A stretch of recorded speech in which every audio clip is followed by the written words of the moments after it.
वंचित बहुजन आघाडीच्या वतीने औरंगाबाद येथील आरएसएसच्या कार्यालयावर दिनांक 24 ऑक्टोबर रोजी मोर्चा काढण्याचं जाहीर करण्यात आलं आहे।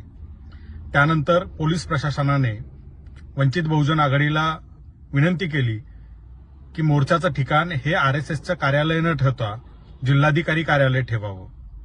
मात्र पक्षाचे नेते राष्ट्रीय अध्यक्ष अॅडव्होकेट बाळासाहेब आंबेडकर यांनी भूमिका घेतली की जर आरएसएसचं नोंदणी प्रमाणपत्र तुमच्याकडे असेल, ती संघटना नोंदणीकृत असेल तर ते प्रमाणपत्र आम्हाला दाखवा, आम्ही मोर्चा रद्द करतो, किंवा ती नोंदणीकृत नाही अनधिकृत संघटना आहे म्हणून त्यांच्यावर एफआयआर दाखल करा, आम्ही मोर्चा रद्द करतो।